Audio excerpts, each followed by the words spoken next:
Hey guys, what if I told you that it's possible for you to seize your divine moment? That's right, you can do it right now. Let me show you what I found in my Bible. 2 Corinthians 6:2 says that God says, "In a favorable time I listened to you. In a day of salvation I helped you. Behold, now is the favorable time. Behold, now is the day of salvation." How many of you feel like the year's just kind of going by too fast? I hear you say it all the time. I feel it myself. What if you could capture one moment in your life? Just go back to any moment that was special for you. What moment would it be? Maybe it was some particular moment from the birth of a baby or a wedding or some event that happened in your life. How many of you have spent time reflecting on moments that you lost, wishing you could go back and relive certain moments of life, experience them again, do them differently, maybe say it another way? What if you could take a moment, seize it, and squeeze out of it all the life available within it? But you can't relive the moments past, and none of us are promised tomorrow. So what do? Well, we got to learn to seize the moment we're living in right now. What if you knew that somewhere out in front of you, there was a moment coming that would change your life forever? A moment filled with potential and endless possibilities. What if you knew that there was a moment coming, a divine moment, one where God was going to meet you in such a way that nothing would ever be the same again? What if that defining divine moment determined the course and momentum for the rest of your life? Wow. How would you treat that moment? How would you prepare for it?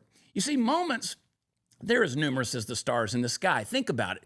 There's 31,536,000 seconds in a year. Within those millions of moments in this year, only a handful are going to become defining moments in your life. However, it doesn't matter how mundane a moment may appear. The miraculous may wait to be unwrapped inside of it.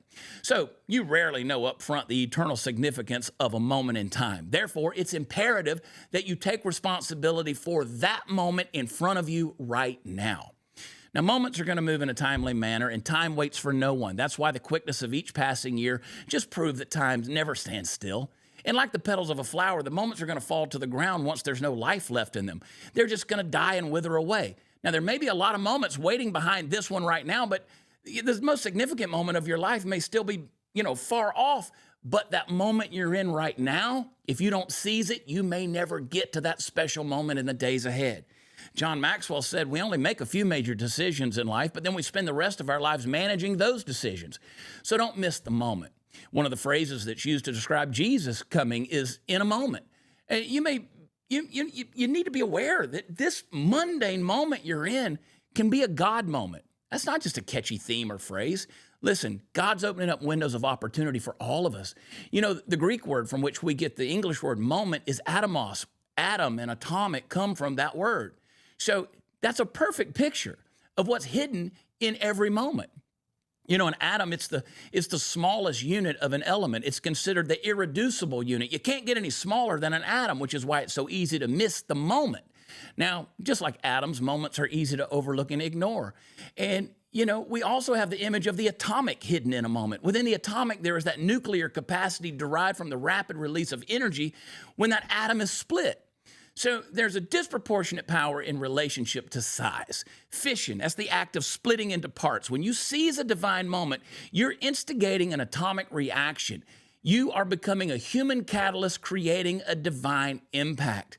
You want to think about the power of a moment? Where were you at 8:46 a.m. September 11th, 2001? Chances are you remember right where you were in that moment. In John chapter 2, verse 10, when Jesus changed the water into wine, they said, "Everybody brings out the choice wine first and then the cheaper wine after the guests have had too much to drink. But you saved the best until now."